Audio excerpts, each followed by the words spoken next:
So remember the White House video that shows violent video game content, which I talked about in the last video? Well, there was a response video of some sort by Games for a Change called Game On. The response consists of very beautiful moments in video games that make the medium appear to be more than just mindless violence. There are also tons and tons of heartwarming moments, cute and cuddly things, beautiful landscapes, and oh so adorable creatures. The point is very much an antithesis to the video games are violent argument in that video games are not just about violence. While I totally appreciate the effort from these people and I do think the video is well made, I think this is a lost cause from the start. The reason is because you're trying to talk to people who don't want to understand video games. These people don't understand video games and they don't want to understand them because they want video games to be used as a scapegoat. They want to use video games as a way to deny their own responsibilities. It's worthless trying to talk to these people because they already have a fixed mindset in what video games are in their head, like you when your parents blame your video games for your horrendous grades. Still, I cannot deny that I find absolute catharsis in responding to stupid arguments made by stupid people. Call it a hobby if you will, but I don't convince the president because I think he can be convinced. No,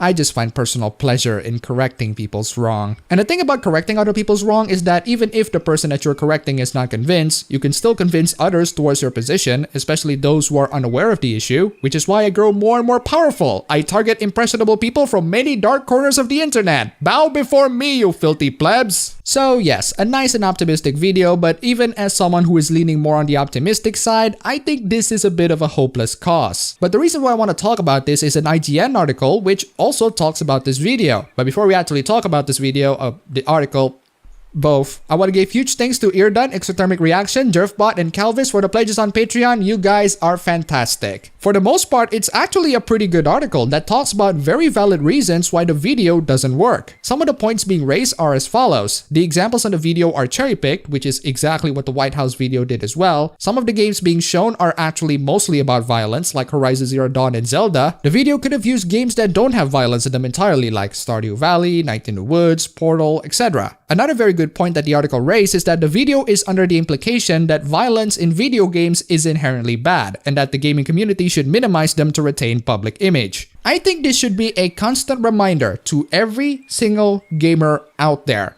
You do not need anyone's approval on enjoying something. If someone thinks that you are dumb for enjoying something, please kindly tell these people to go shove a flagpole up their anus. You are adults. You have control in your lives. You have control in what you enjoy and what you don't enjoy. The sooner you realize that you don't need any sorts of approval, the better. Enjoy the hobbies that you enjoy and tell those who disapprove to go screw themselves. And furthermore, there is nothing wrong with admitting that your hobby is dumb. Let's be honest here, like any other entertainment media, video games are dumb. Even a game as sophisticated as Deus Ex has many shades of oranges and lemon limes, and yet it's one of my favorite games of all time. There's nothing wrong with admitting that. You don't need to go around and convince people, guys, video games are actually mature and sophisticated and better than art. There's no need for that. In fact, doing that only makes you look very insecure, immature, and seeking for some sort of an approval when you really don't need one. Just embrace the sheer dumbness and fun of video games. That's what makes them amazing. The article also raised the point that violence has existed in every entertainment media, and therefore every entertainment media other than video games are also equally dumb. Another point is that the way to defend that isn't to shy away from it. Absolutely, I don't shy away from that at all. I look at the White House video and say,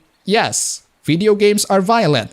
My question is, so what? Video games are violent, so we should ban them? Video games are violent, so we should tax them? Video games are violent, so we should have age ratings that are already in video games anyway? Video games are violent, so make America great again? But this is the point where the article slightly loses me. The article said that if our gut reaction is to keep on insisting that games are more than X-ray kill cams, headshots, and stylish executions the White House reel depicts, maybe it's because we're afraid to admit that the exploration of violence in video games kind of sucks. I disagree, article. At least I disagree if you say it to me. If you say that to the creators of the Game On video, you might have a point because they're the ones who are trying to shy away from it instead of embracing it and wearing it like an armor. To me, and I'm sure this is to a lot of people as well, our negative reactions to the White House video is because we don't understand why violence in video games is a problem. It's been a part of video games for decades now, and there are many studies that prove there is no link between violent games and real-life violence. The most obvious one is definitely the fact that violent crime has gone down when video game sales sold 10 times more than they were decades ago. I don't understand why the White House has to highlight violence in video games as if they're assuming that violent games are the cause of violent behaviors, which is not true. With that being said, the exploration on the theme of violence in video games is indeed pretty garbage. That's mostly because video games use violence as a way to make things more entertaining instead of as a way to highlight how violence is bad. Spec Ops: The Line is the only modern game that explores the theme of violence and even criticizes that idea. To some extent, even Far Cry 3 does that and shows how the exposure to violence has completely dehumanized the protagonists. It's only when the endings pop up that absolutely ruin everything. And with that being said, it's also very difficult to make a game that is about the critique of violence and somehow make it a fun game. Far Cry 3 is one of the few games that worked because we and the protagonists also realized that hunting tigers and wearing their skins as weapon holsters to carpet bomb enemy installations are pretty freaking fun. That's what makes Jason more relatable as a protagonist, because his arc from a filthy rich doofus into a jungle warrior complements really well with the player, who doesn't want to go back into being a rich doofus and instead wants to torch some pirates and feed them into Komodo dragons. But that in turn also causes him to become more apathetic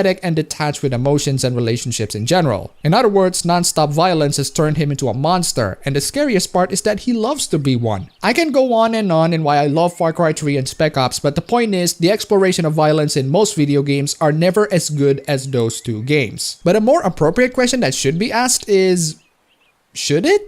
And that is essentially my critique of this article, but before I get into another critique, credits where credit's due. IGN actually said that they are guilty of glorifying violence as well by showing a separate article, actually a separate video, in which they glorify the brutal kills for the game For Honor. No, that's not me highlighting how they're hypocritical by pointing out to another article. This is them doing exactly that and saying, yeah, we are guilty of it as well. Another kudos for being mature and admitting mistakes. We need more of that in the society. So the question is, should the theme of violence in video games be explored in a more mature and thoughtful manner? Well, if that's what the creators intended, that's perfectly fine. But it's clear that not every game is aiming for that goal. What IGN is saying here is that yes, video game violence shouldn't be censored, but we shouldn't hide from hard conversations challenging it either. The problem with this critique is that most of the people who challenge the notion that video games are violent are doing it by pointing their fingers at violent video games and say, look, video games are violent! I agree that being critical and asking tough questions about the things that we love are going to make those things better. It's just that I don't see how pointing a finger and be morally outraged about it is the equivalent of being critical and asking tough questions. In the White House video, I've also talked about many articles that criticize violence in video games, and a lot of them are just the writer pointing finger at how violent video games are and be morally outraged. Moral outrage is not being critical, it's being morally outraged. Throwing a tantrum is not being critical, it's just throwing a tantrum. Far Cry 3 doesn't go into the moral outrage and actually challenges the idea of violence in video games by deconstructing the player character, showing how non-stop violence can turn an everyman into a monster, and also showing that if the non-stop violence pump your adrenaline,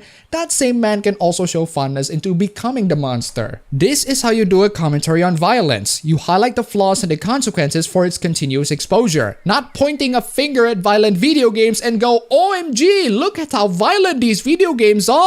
And this brings me to the next point that I also agree with. There's more beauty to video games than just the typical beauty. Sure, the world of Breath of the Wild is indeed beautiful, but you can also just find beauty in even the most cruel or terrifying worlds, like the world of Silent Hill. The beauty of Silent Hill is not the fact that the place is beautiful. On the contrary, the place is pretty freaking horrifying. The beauty of Silent Hill lies on the idea, how a town shrouded in fog and conjure up monsters and abominations that are actually projections of your own psyche. It's the creativity of the concept and idea of Silent Hill that makes it beautiful and truly goes above beyond a lot of horror games or horror media in general. Some games executed it well, others not so much. The point is, beauty isn't just the typical beauty, it's also the beauty of the human mind that can conjure up such creative and even disturbing ideas. The one thing that I think was a huge misstep from the article was to bring up Roger Ebert of all people. Roger Ebert is a movie critic, and his opinions on video games are about as relevant as my opinions on the Democratic Party of America. he's not really the sort of person that you would bring up when talking about video games. With that being said, some of his critics and the defenders of the idea that video games are art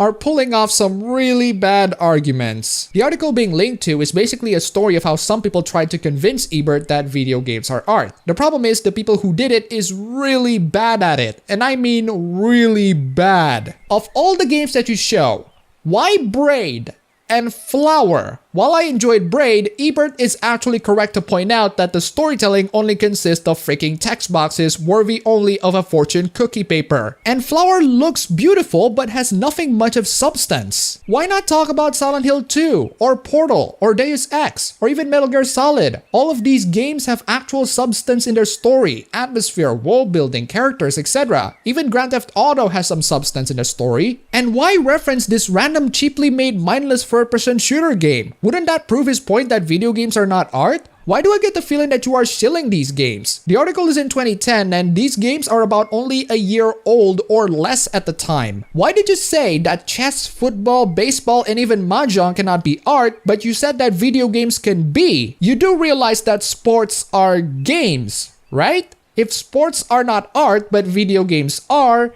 then is FIFA art? How can video games be art then? Is it because of the game's rules or is it because of other aspects of the game that surrounds it, like the story, the graphics, the atmosphere or soundtrack, etc.? Aren't those things separate arts in and of themselves and are used to supplant the content of the game? Is Silent Hill art because of the crappy combat mechanics, or is it art because of the atmosphere and the symbolism, two things that can be experienced outside of the medium of video games? I cannot believe that I have to defend Roger Ebert for his opinions on video games. In fact, I dare to say that there are some points that I actually agree with him. For example, he is absolutely correct to point out that you can win in video games, and therefore immersive video games that you can't win are merely representation of other more passive mediums. This is what happens when the people on my side are so bad at presenting their point. I have to agree with the people whom I disagreed with. While I like Roger Ebert and I love the influences that he has in film criticism, I disagreed with him in a lot of things, especially The Raid. But the people who present the counter arguments to him are terrible at their job. Be better at debating, guys. Make logical and persuasive arguments that are coherent and well realized. I am a guy of presentation. In fact, a significant portion of this video is made out of PowerPoint. If I agree with you but your presentation is terrible, I will absolutely call you out on it. And even disregarding all of that, you don't really need Roger Ebert's approval or anyone else's approval to prove that video game is mature, especially Ebert, because that would require digging his grave. You don't have to desperately prove that video games are art to a film critic or a political journalist or even the White House. And let me tell you why. Gamers and video games have always been a scapegoat for the people who do not understand anything about them. Even if you change video games or bend your attitudes and behaviors to their will, these people will not change their opinions. The last thing that you want to do is to please these people and try to appeal to them, because in that way, you're going to change into something that you are not. You're going to lose the essence of what it means to be a gamer and what it means to play video games and what it means to have fun. They will point out that video games are violent, which means that you're probably gonna get less violent video games or even anything action-oriented on video games. They will point out that video games are sexist, which means that you're not going to get fan services and titties anymore. Why should we, as gamers, have a good PR towards people who constantly, relentlessly, and maliciously misrepresent us in every possible way? The violence in video games argument post-Parkland shooting might be a complete trilogy, but the scapegoating is badly stretched into oblivion. The story is always the same, the characters never grow up both physically and mentally, and the villains either escape to serve another stupid and tiresome arc or conjure up new villains out of its smelly ass. I am of course talking about Detective Conan.